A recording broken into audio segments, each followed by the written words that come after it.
jalan lewatin satu tempat remeng-remeng. Kalau di sini tempat remeng-remeng bahasa kita itu yang di situ dijual miras, khamr, minuman keras. Ada perempuan-perempuan yang datang untuk melayani. Tiba-tiba datang seorang laki-laki sambil menggendong khamr. Dia terjatuh di depan pintu di malam hari saat rajanya terlewat di situ. Jatuh, dikira pingsan, ternyata wafat.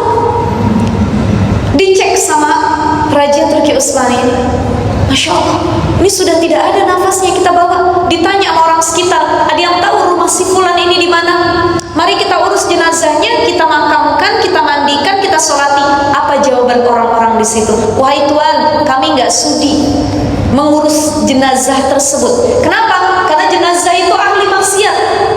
Tiap hari kami lihat dia pulang pergi, keluar masuk ke tempat maksiat itu.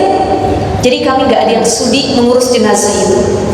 Maka diangkatlah oleh ajudan dan raja tersebut, dibawa ke rumahnya.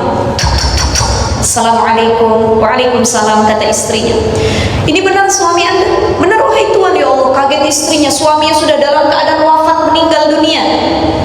Saat itu ditanya oleh sang raja,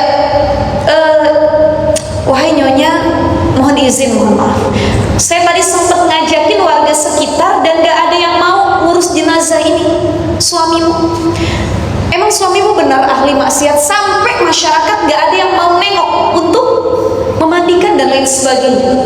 Kata istrinya menangis, wahai Tuhan, demi Allah, saya bersaksi suami saya ini min ahlil khair. Maka kalau ada orang meninggal tuh, kalau kita ikut salat jenazah, min ahlil khair, khair, kata yang belakangnya. Ini orang baik. Masyarakat nggak nyebut itu, cuma istrinya. Demi Allah, wahai Tuhan, suamiku ini sebenarnya bukan ahli maksiat. Ini pelajaran buat kita, don't judge book by cover. Ini istilahnya dalam. Jangan pernah lihat orang dari penampilan luarnya, Bu Haji, Bu. Kenapa? Karena yang luarnya soleh, alim, belum tentu juga. Yang kelihatannya bagus belum tentu. Tapi ada orang yang secara penampilan atau kebiasaan mungkin kita bilang, ya hati-hati nih, suka ngejudge orang lain. Kita seringkali mengeluarkan ucapan yang belum tentu benar atau enggaknya. Tuh lihat tuh, kenapa? Dia mah jarang ngaji model begitu.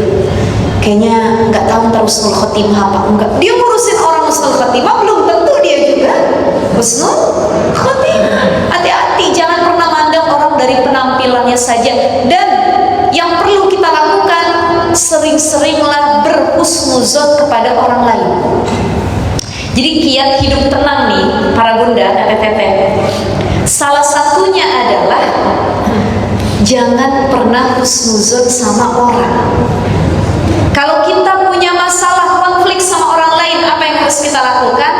Anggaplah kita yang salah, orang sedang salah paham. Saya yang salah, dia mah nggak salah. Kalau kita selalu menganggap diri kita yang salah, hati kita akan merasa tenang.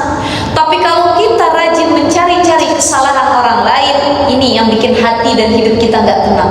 Saya nggak salah, dia loh yang duluan, dia yang salah, saya nggak pernah salah. Wah, ini ada orang-orang yang takabur seperti ini. Singkat cerita, kata tuan itu, sang raja bilang, emang kenapa? Wahai nyonya, demi Allah suamiku ini orang baik, wahai tuan. Memang masyarakat melihat dia sering masuk tempat maksiat. Itu tempat di mana ada perempuan yang melayani setiap hari. Itu tempat di mana dijual minum-minuman keras. Tapi demi Allah, suamiku tidak pernah jadi pelaku maksiat di dalamnya. Emang ngapain suami kamu ke dalam? Suami aku itu adalah orang yang paling tidak suka melihat ada kemaksiatan di sekitarnya. Dia datang tiap malam, dia datangi para perempuan itu, dibayar dengan uang yang dia punya. Apa dia bilang? Pulang kalian semua, pulang. Kalian udah dapat duit kan? Jangan ada lagi yang menjual diri kalian. Jangan lagi kalian kasih celah kepada orang-orang pemuda sekitar untuk melakukan zina. Pulang kalian semua. Suami saya sering bawa botol minuman keras dari tempat itu, diborong, dibawa ke rumah. Semua menyangka suami saya peminum khamr, ustazah, gitu. Ya. Tetapi wahai Tuhan, khamr itu tidak pernah seteguk pun beliau minum, kata istrinya. Karena kalau sudah sampai ke rumah, semua khamr itu dibuang ke dalam toilet. Kenapa? Beliau borong khamr itu karena karena beliau berniat agar tidak ada lagi orang sekitar yang mabuk dan bermaksiat kepada Allah. Ini cara nahi mungkarnya udah beda, Bu. Kan kita tugasnya amar ma'ruf nahi mungkar. Mungkin kita tingkatannya baru amar ma'ruf, belum nahi mungkar. Ya kita masih yuk ngaji, tutup aurat yuk, bagi-bagi jilbab yuk, bikin pengajian ta'lim, ini baru amar ma'ruf. Tapi nahi mungkar sulit untuk sampai tingkatan seperti ini. Dan ini kisah dari seorang laki-laki yang wafat. Biarkan orang lain salah paham terhadap dirimu, yang penting bukan Allah yang salah paham terhadap dirimu. Ini kan konsep yang sebenarnya. Jadi ternyata dia bukan ahli maksiat, Bunda, melainkan dialah yang amar ma'ruf nahi mungkar. Bukan lagi dengan ucapan, bukan lagi dengan doa dalam hati. Beliau turun ke lapangan, langsung dibabatnya kemungkaran itu, biar gak ada orang yang bikin maksiat. Jadi bagaimana cara kita mati gak ada yang tahu. Dan jangan pernah menjudge orang yang kematiannya mungkin dalam keadaan yang tidak baik. Kita bilang dia mah ahli neraka yang udah begini, dia tuh wafatnya lagi kayak gitu. Gak tahu kita amal sebelumnya yang dia lalui. Ini salah satu hal yang harus kita cermati, bagaimana memuhasabahi kematian untuk mengontrol syahwat kita sebaik mungkin. Jadi kan Allah Subhanahu wa taala itu ngasih nafsu dalam diri kita terbagi 3. Jadi masing-masing kita nih punya nafsu yang mana? Ya. Satu ada nafsu amar. Nafsu amar itu zalimun li nafsihi. Yang seringkali nih nafsu ngezolimin dirinya sama orang lain. Nafsu amar. Inna nafsala ammaratun bisu. Ya. Dan orang yang punya nafsu amarah seringkali enggak terkontrol dirinya, menggebu-gebu. Saya pengen makan ini, saya makan, nggak tahu halal sama haramnya. Saya pengen zina, nggak tertahan lagi syahwatnya, saya zina. Saya pengen ngambil hak orang lain, saya ambil. Nggak mikir lagi dia takut sama Allah, enggak. Nafsu amarah mengajak pada berbuat maksiat. Dan orang yang seperti ini bisa masuk surga apa enggak? Bisa nggak? Bisa. Masih ada peluang hamba masuk surga sekalipun dalam dirinya itu nafsu amar. Apa yang membuat orang yang punya nafsu amar itu masuk surga? Satu, syafa'atu Rasulillah. Dapat syafaatnya Nabi Muhammad Sallallahu Alaihi Wasallam. Ibu-ibu, para bunda pasti pernah dengar kan kisahnya Nabi Adam alaihissalam yang diusir dari surga. Tahu ya? Ya, keluar dari surga. Wala taqrabu hadhihi syajarata fatakuna minadh dhalimin. Kamu jangan dekat-dekat, kata Allah, ini dilarang ya. Tapi apa kata syaitan? Allah mah gak pengen kamu kekal di surga. Makan aja tuh buah kuldi. Dimakan sama Adam, dimakan sama Hawa, diusir dari surganya Allah. Tertawa syaitan kala itu. Iblis kala itu tertawa. Dipisahkan Adam dan Hawa tuh. Kalau kita pernah umroh ke Mekah, Madinah ataupun haji, yang belum mudah-mudahan segera dipanggil oleh Allah. Dan yang ada keinginan dipermudah oleh Allah. Saya mohon doanya juga, insya Allah tanggal 4 Desember saya berangkat bersama para jamaah. Sekiranya ada ibu-ibu yang mau bareng, kita umroh bareng, kita kajian keluarga bersama di sana. Mudah-mudahan ada rezeki min haitsu la yahtasib, punya panggilan semuanya. Kalau yang pernah ke Mekah Madinah pasti pernah ke Jabal Rahmah. Jabal Rahmah ini tempat ditaruhnya Siti Hawa ketika diturunkan dari surga.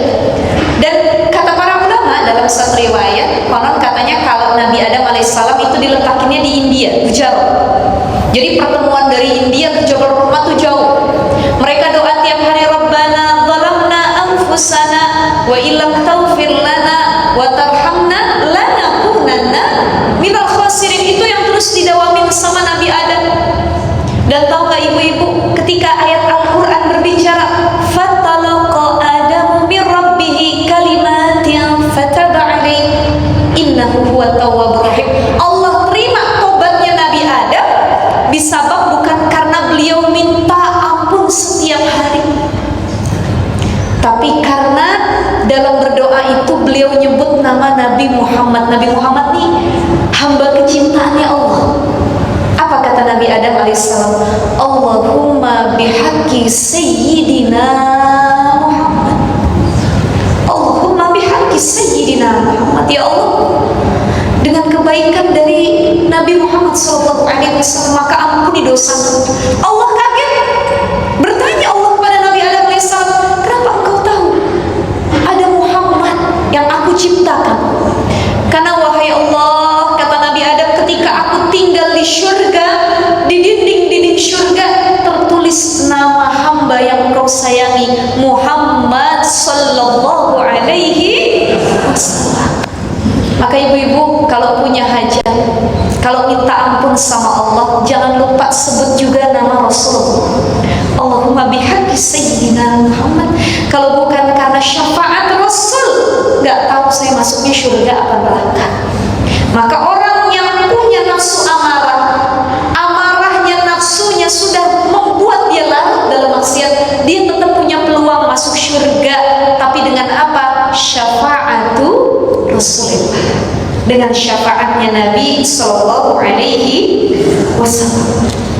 Kemudian yang kedua ada nafsu lawamah. Nafsu lawamah itu nafsu muktasid, tengah-tengah. Tadi tingkatan paling rendah itu namanya nafsu amarah. Ini paling hina nih, amarah. Naik ke tengah, muktasid, nafsu lawamah.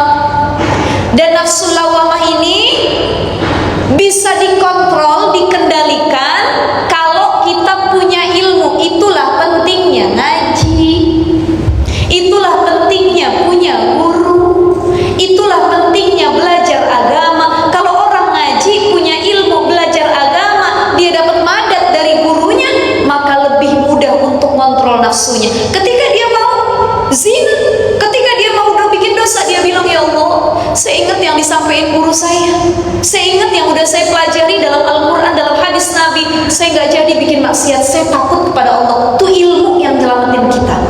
Maka orang yang dia mampu mengontrol dirinya ketika nafsu lawamah datang, dia bisa masuk surga hisabai yasiro, dengan hisaban yang mudah. Dan yang ketiga ada nafsu mutmainnah. Nafsu mutmainnah. Ya ayyatuhan nafsul mutmainnah, irji'i ila rabbiki radiyatan mardiyah, fadkhuli fi ibadi wadkhuli jannati. Ya Allah, ya ayyatuhan nafsul mutmainnah. Nafsu mutmainnah itu masuk surganya gampang. Sabiqum bil khairat. Ini yang paling banyak kebaikan nih. Ya, kadang-kadang kita nafsunya mutmainnah, kadang-kadang kita lawamah, paling sering amarah. Ya, nggak bisa dikontrol. Kalau udah pengen ya harus. Perempuan sekarang nafsunya belanja online, dikit-dikit paket udah sampai COD lagi, belum dibayar tuh paket, nggak sesuai dibalikin lagi. Ya Allah, kadang punya keinginan, pengen, duitnya nggak cukup, depositnya nggak ada, akhirnya pay later. Yang penting barangnya sampai dulu, bayarnya nanti aja.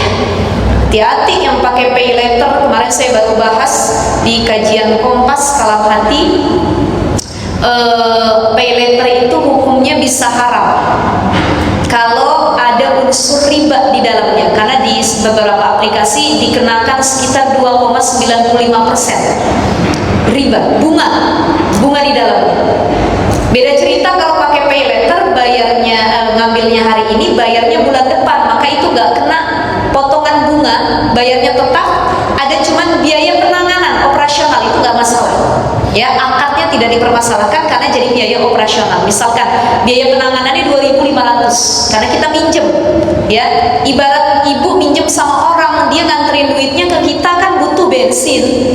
Ya, jadi kalau ada orang qard itu pinjam, hutang pihutang, hati-hati. Kullu qardin jarra naf'an fahuwa riba. Setiap hutang pihutang yang di dalamnya ada bunga, minta dilebihkan, fahuwa riba. Contoh, saya minjem sama Mbak Tami, saya minjem uangnya 1 juta. Iya, kata Mbak Tami, tapi Ustazah nanti balikinnya 1.500.000 ya. Maka itu riba kan? Riba. Tapi kalau saya yang minjem, saya bilang ke Mbak Tami makasih ya. Ketika saya balikin, Mbak Tami maaf punten, saya lebihin 1.200.000. susah nggak ada yang nolong kecuali Mbak Tami. Ini mah tanda terima kasih aja dilebihin. Yang ngasih pinjem nggak minta, yang minjemnya yang lebihin, maka itu bukan riba. Itu tanda hadiah, hibah. Tapi kalau yang dari minjeminnya, Bu Haji, pokoknya kalau lewat 3 bulan, saya potong ya, saya tambahkan bunganya 5%. Sekian jadinya. Nah itu yang disebut dengan riba. Maka hati-hati dengan hutang piutang. Ada duitnya beli, nggak usah dipaksain, ya betul ya. Nah itu termasuk nafsu amarah yang nggak bisa dikendalikan. Kalau udah pengen, hayo, ya. Makanya kita lihat di beberapa event atau kajian saya bilang, ibu-ibu kalau mau belanja lihat ini kebutuhan apa keinginan, prioritas bukan. Bagaimana cara melihatnya ustazah? Contoh belanja di aplikasi marketplace. Kan kebiasaan ibu-ibu mah masukin aja dulu ke keranjang. Begitu dimasukin keranjang udah penuh. Aduh, apa yang harus dihapus? Ini juga butuh. Yang ini jangan. Udah biarin lah, biar penuh semuanya. Begitu ya. Kalau ustazah tahu ya sama kita ya. Ya ntar aja deh nunggu duitnya ada, masukin keranjang dulu. Ya gak apa-apa kalau kayak gitu kan dipikir-pikir lagi. Masukin keranjang tuh jadi muhasabah. Ini perlu apa enggak? Atau cuma kepengen? Jangan-jangan kepengen doang. Ibu pengen beli jilbab warna kuning.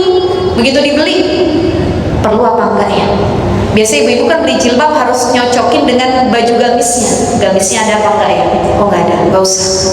Perlu apa enggak ya? Coba dilihat itu sebanyak 3 kali. Apakah itu prioritas kebutuhan atau cuma kepengen? Maka hiduplah sesuai kebutuhan, bukan keinginan. Kalau hidup sesuai keinginan, lemari kita nggak bakal kosong, penuh mulu. Makanya konsep orang kalau beli baju 2, yang lama 2 disedekahin. Beli jilbab 3 baru, yang lama 3 sedekahin.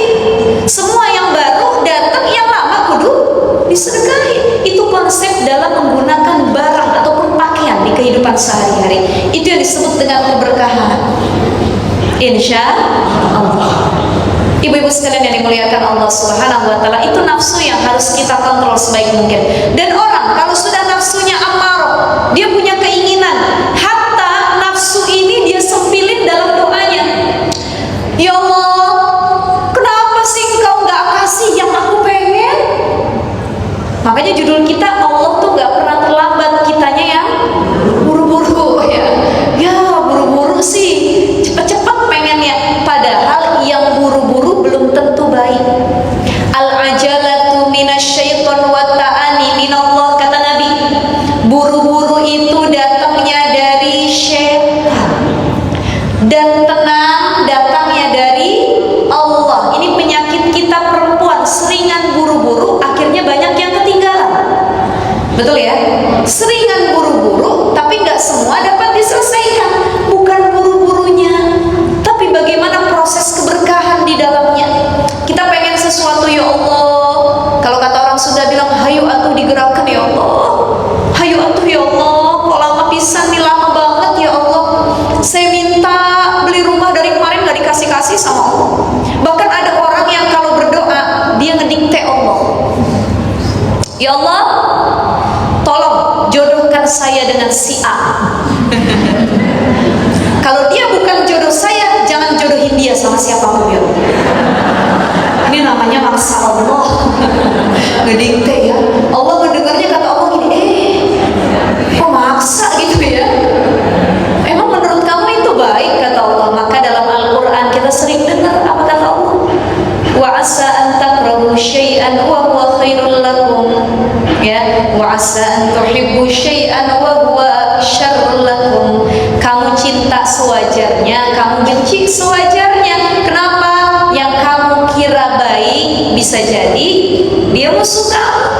Yang kamu kira buruk, dia orang yang paling baik sama kamu. Makanya cinta sama sesuatu sewajarnya. Sama kayak orang lagi nyari jodoh kan begitu. Anak-anak muda kalau doa itu, kalau saya ngisi Bu acara-acara seminar kemuslimahan atau acara-acara Gen Z ya, anak-anak muda kan suka ada kajiannya juga. Itu kan bahasa mereka nggak jauh tuh dari jodoh sama cinta tuh. Ya saya bilang anak Gen Z boleh kajian cinta-cintaan, boleh kajian tentang jodoh, ya nggak apa-apa. Tapi jangan larut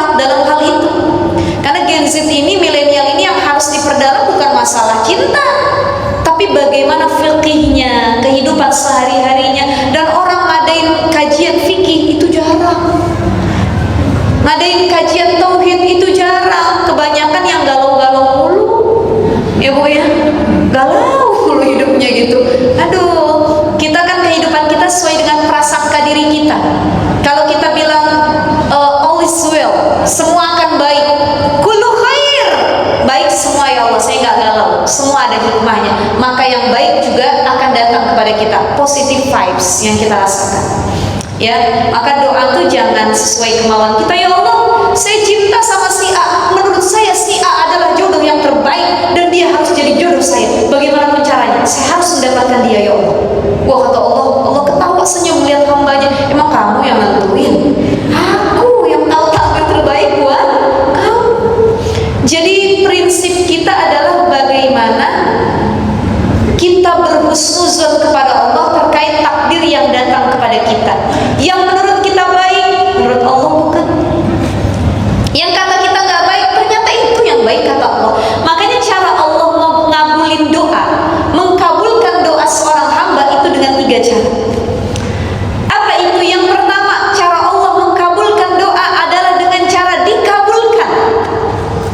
Aku mengkabulkan doamu dengan cara aku penuhi doa tersebut. Ya Allah, aku mau jodoh sama dia, aku kasih, kata Allah. Itu yang terbaik memang buat kamu. Oh, dikabul. Ya Allah, aku pengen haji, pengen umroh, dikasih sama Allah. Berarti itu yang terbaik dari Allah.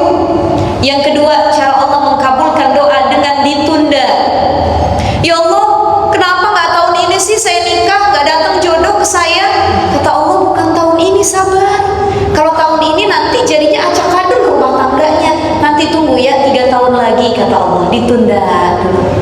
Ya Allah, kenapa saya belum juga punya keturunan? Kawan saya nikah, belum nyampe sebulan udah jadi, ya Allah. Ditoel dikit sama suaminya, tekdung dia, ya. Saya ke program sana sini, sudah saya ikhtiar sana sini, belum jadi juga, ya Allah. Engkau tidak mengabulkan doa saya. Bukan, kata Allah, bukan gak dikabulkan, tapi ditunda untuk dikabulkan pada waktu yang tepat. Kata Allah, kamu belajar dulu jadi orang tua, kamu belajar lagi ilmu parenting, kamu belajar dulu berdamai dengan diri sendiri. Karena jadi ibu itu susah, jadi ayah itu susah, ngurus anak itu susah. Yuk perbaiki dirinya dulu, nanti kamu di waktu yang tepat jadi orang tua yang luar biasa. Itu kan cara Allah mengabulkan doa, ditunda dulu. Jadi pernah gak ibu-ibu, nih saya pengen ngobrol ya, ini kita bukan kajian, sebagai sharing. Ketika ibu-ibu, para bunda punya doa keinginan, doa itu gak dikabul-kabul semua. Tapi ketika kita sudah lupa dengan keinginan itu, tiba-tiba dikabul semua. Pernah gak? Ngerasain itu? Kita langsung kayak speechless tuh kayak gini. Hah? Saya udah gak ngarep lagi loh ini, tapi kok tiba-tiba dikabul ya sama Allah. Jadi Allah tuh pengen nguji kita dulu. Kalau semua doa langsung dikabul sama Allah, gak ada kita merengeknya sama Allah. Kalau semua doa langsung dikabul sama Allah, gak ada ikhtiar kita yang kuat untuk mendapatkan apa yang kita inginkan. Kalau semua doa kita dikabul sama Allah, kita gak bakal nambah rasa syukurnya. Kenapa? Apapun yang saya mau dikasih kok sama Allah. Tapi kalau ada proses tidak dikabulnya, ditundanya, kita akan bilang, saya harus ikhtiar lebih kencang lagi, saya harus ngangkat tangan lebih tinggi lagi, saya harus bangun malam lebih rajin lagi, saya harus banyak berdoa lagi, saya harus husnuzon kepada banyak orang di sekitar saya. Ini Allah pengen denger rengekan kamu. Ibu, Bu, dulu kita punya anak kecil ya. Sekarang masih punya nggak anak kecil? Enggak ya, cucu yang ada ya. Tapi mudah-mudahan ditambah lagi anaknya, insya Allah. Cucunya juga ditambah lagi. Yang nambah anak nambah, yang nambah cucu juga nambah ya. Kita punya anak kecil dulu. Gemes nggak? Lucu nggak? Kita pengen nggak sebagai seorang ibu tuh merasa dibutuhkan oleh anak kita? Pengen ya, apalagi anak kecil yang ibu baru datang, nyampe rumah dari luar, disambut sama anaknya, mama, gendong mama, gendong mama. Katanya, seneng gak hati kita? Ya Allah, apa sayang, ulu, sayangku,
solihah itu idza nazarta saratka, dipandang sama suami itu nyenengin. Suami baru pulang dia senyum. Ada bini yang suaminya baru pulang gak dikunci pintu, buka sendiri. Begitu masuk suaminya bukan ditanya, abang lelah ya, ayang beb lelah ya, my husband, suamiku tercinta, my lovely, lelah ya, pengen apa nih, pengen kopi, teh, kan harusnya begitu tuh, begitu kan kita harusnya ya, atau pengen mamam disuapin, pengen apa gitu. Cuman ada istri yang suaminya baru pulang, lelah, capek, belum macetnya, kerjanya di Jakarta Pusat, rumahnya ada yang di Bogor dan lain sebagainya, lelah perjalanan, nyampe rumah melihat muka istrinya kayak kuntilanak. Allahu Akbar, senyum enggak, aut-autan iya, wangi enggak, ya Robbi. Begitu datang mesem lagi, bang, duduk lo, duduk. Kenapa? Ada yang mama pengen ngomongin, duduk. Kata suaminya, ini bakal perang dunia ketiga. Baru sampai udah diomongin yang macam-macam. Ya Allah, ini jadi reminder buat kita. Jangankan anak, suami. Kalau kita melihat suami, kemarin saya ngeliat tuh Mbak Tami ada di TikTok ya, apa di Instagram, satu video POV ketika suamiku baru melihat diriku. Jadi misalkan suaminya keluar habis ngantri makanan, tiket, nih istrinya nungguin, divideokan. Tiba-tiba yang suaminya tadinya gagah, ya maco dan ya berwibawa lah, begitu depan istrinya, katanya gitu. Itu kan artinya dia sudah nyaman ya, 5 menit lagi ustazah katanya. Baik, kita lanjut ya. Sampai mana tadi? POV ya, di TikTok tadi. Jadi ketika suami nyambut kita dengan pandangan kasih sayang, anak itu ngerengek sama kita, suami juga gitu ya, mama peluk dong mama, kata suami, ya sayang bu, dan lain sebagainya. Begitu pun anak, mama gendong, mama peluk dedek. Kita bilang, ya Allah Nyas, kok bahagia banget ya rasanya dibutuhin sama orang-orang tercinta. Begitulah Allah pengennya dari kita bu. Kenapa Allah sering cemburu sama hambanya yang bermaksiat? Karena dia sering lupa sama Allah. Kenapa orang doa sama Allah? Apa sebab orang doa sama Allah? Apa sebab orang dekat sama Allah? Mohon maaf, bukan doa, mendekatkan diri kepada Allah. Alasannya 2. 1, dia sudah bertobat dari kehidupannya yang sebelumnya. Yang kedua, dia sedang punya hajat, dia punya keinginan, dia lagi susah, ya Allah saya susah, suami saya bangkrut, di PHK ya Allah, buat bayaran anak susah. Dia dekat sama Allah, tahajud 12 rakaat tiap malam, sedekahnya ratusan ribu, dia berbuat baik. Kenapa? Punya hajat. Begitu nggak punya hajat mah lupa tahajud, nggak pernah bangun lagi, sedekah nggak ada hajat, nggak usah sedekah. Jadi orang ada yang dia berniat ibadah bukan lillah, bukan inna sholati wa nusuki wa mahyaya wa mamati lillahi rabbil alamin, bukan karena itu. Tapi apa? Ghayatun nas, tujuannya masih manusia, tujuannya masih dunia, bukan Allah tujuannya. Makanya ibadahnya kalau ada kepengen doang, tahajudnya karena ada kepengen, sedekahnya, ngajinya ada kepengen sama Allah, baru dia ngedeketin diri sama Allah. Dan yang kedua tadi, lagi bertobat sama Allah. Makanya bukan Allah yang terlambat, bukan, tapi doa kita lagi ditunda di waktu yang lebih baik. Kita jangan-jangan yang keburu-buru pengen punya rumah, pengen ini, pengen itu, ya. Padahal apa pesan Allah dalam Al-Quran? Fa'idha faragta fansab. Kalau kamu lagi mengerjakan satu hal, kelarin dulu, baru ke hal yang lain. Kebanyakan dari kita semua mau kita sikut, semua mau kita ambil. Saya mau ini, saya mau ini, saya mau ini, saya satukan semuanya. Kata Allah, fa'idha faragta fansab. Kelarin dulu yang satu, kamu lanjut yang lainnya. Itu lebih berkah dalam menjalaninya. Kedua, tadi doa itu ditunda. Dan yang ketiga, cara Allah mengabulkan doa adalah dengan tidak dikabulkan. Paham maksudnya? Kenapa Allah nggak ngabulin? Ya karena Allah mengabulkan doa kita. Kenapa Allah nggak ngabulin? Karena Allah tahu itu bukan yang baik buat kita. Maka cara Allah mengabulkan adalah dengan tidak dikabulkan.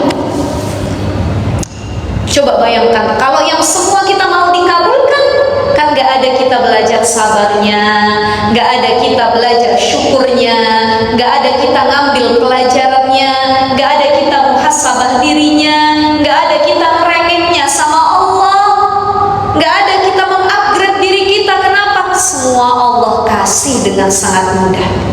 Makanya dunia ini tempatnya ujian, darul bala. Apa kata Nabi Sallallahu Alaihi Wasallam? Idza ahabballahu qauman ibtalahum. Kalau Allah cinta sama kaum tertentu, sama seseorang, ibtalahum, Allah uji mereka. Maka nggak ada yang nggak diuji. Kemarin ini hari apa ya? Kamis ya, Kamis. Sabtu kemarin, hari Sabtu saya baru ngisi di salah satu rumah pasien singgah, rumah singgah pasien yang punya penyakit-penyakit berat.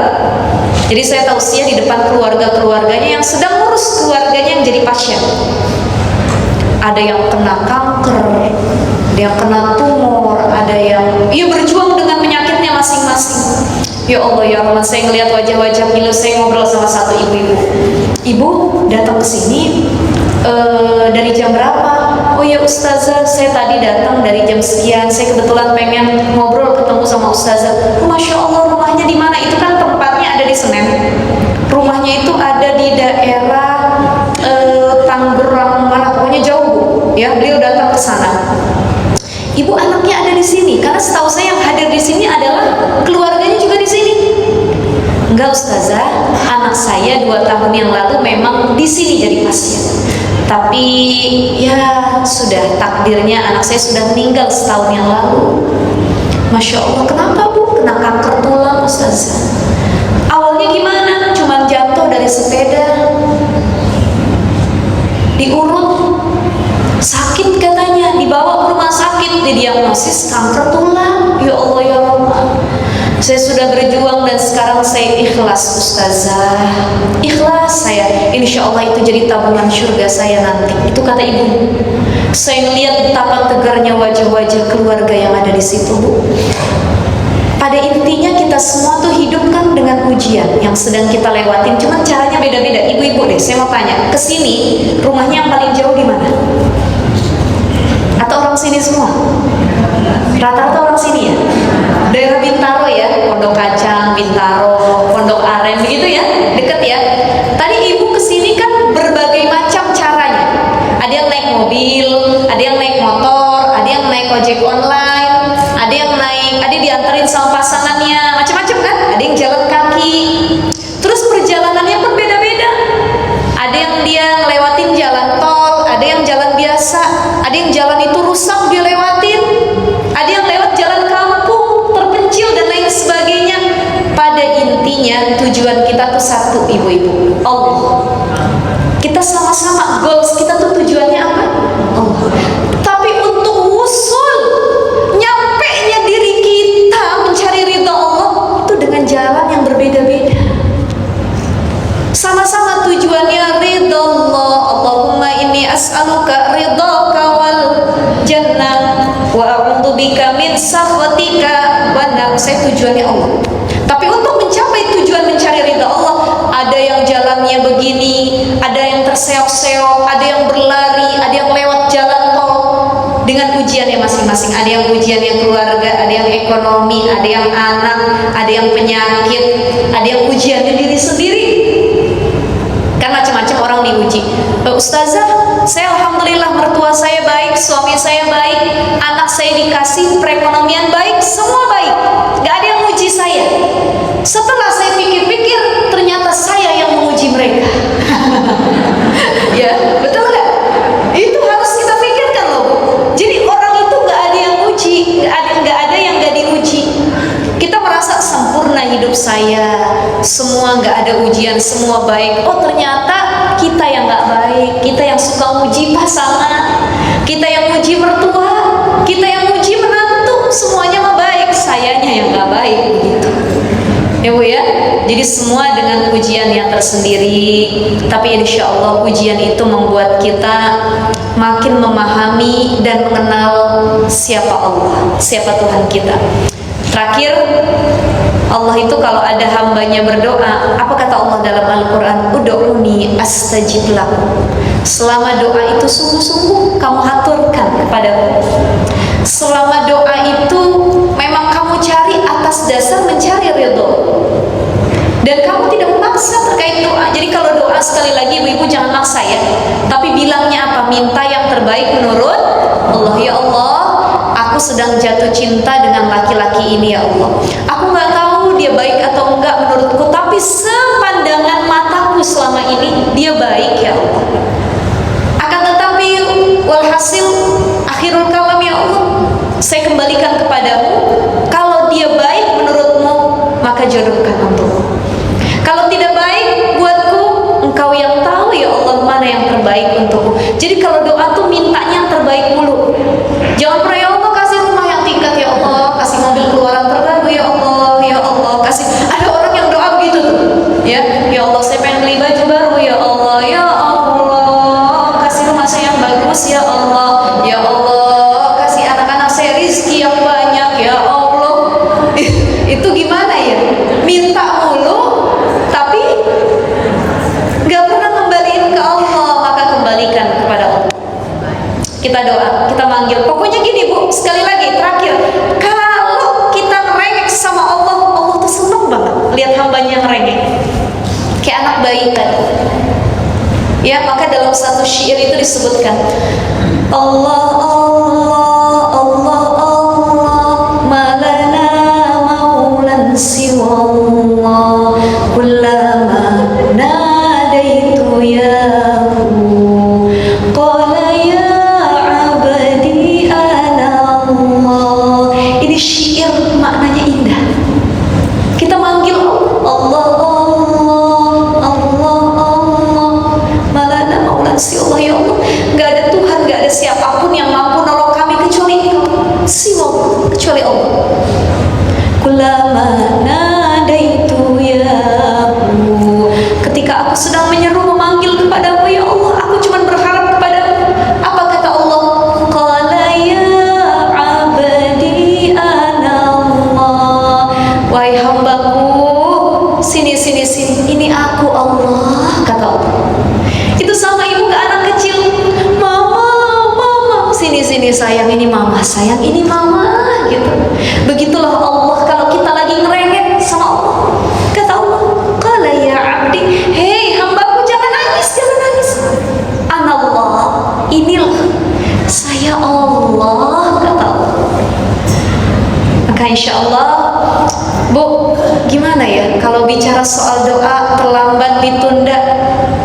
Seorang hamba begini, kalau kita udah ma'rifatullah, ini belajar ilmu tauhid yang dalam tentang mengenal kepada Allah, ini dalam. Orang kalau sudah sampai tingkatan ma'rifatullah, bukan lagi ma'rifatun nafas. Apa itu ma'rifatun nafas? Ma'rifatun nafas itu baru sekedar mengenal dirinya. Untuk apa saya diciptakan, untuk apa tujuan saya di dunia, itu ma'rifatun nafas. Tapi kalau sudah ma'rifatullah, dia kenal siapa Allah, dia akan menganggap dirinya tuh gak ada. Apa sih yang mau saya permasalahin? Apa sih yang mau saya galauin? Apa sih yang mau saya tunggu-tunggu? Apa sih yang mau saya ABCD? Karena pada sejatinya asal mula saya ini gak ada. Allah yang mengadakan saya, dan akhirnya saya akan tidak ada. Paham gak ibu? Di dunia ini semua kita gak ada, yang ada cuman. Makanya kematian jadi bahan reminder kita bahwa kita nol, gak ada. Yang ada cuma Allah. Ini udah tingkatan ma'rifatullah yang paling tinggi. Saya tidak mempermasalahkan lagi apapun ustazah, karena hidup saya pada prinsipnya semua terserah Allah. Semua terserah Allah, bukan terserah saya. Bukan saya yang maksa, terserah Allah. Ibu kalau ketemu orang, kawan, jawaban dia udah begitu, itu tingkatan tauhidnya udah tinggi sekali. Saya mah terserah Allah. Saya cuma aktif berikhtiar dan berdoa, sisanya terserah Allah.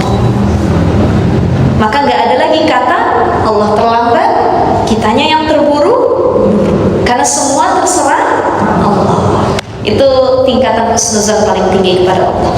Baik, ibu-ibu sekalian, mohon izin, mohon maaf juga saya nggak bisa lama-lama karena kebetulan saya harus balik lagi. Ini pas banget tetangga sebelah rumah, jadi harus ikut juga nanti di kuburnya dan lain sebagainya. Mudah-mudahan insya Allah kita yang hadir dalam keadaan sehat walafiat.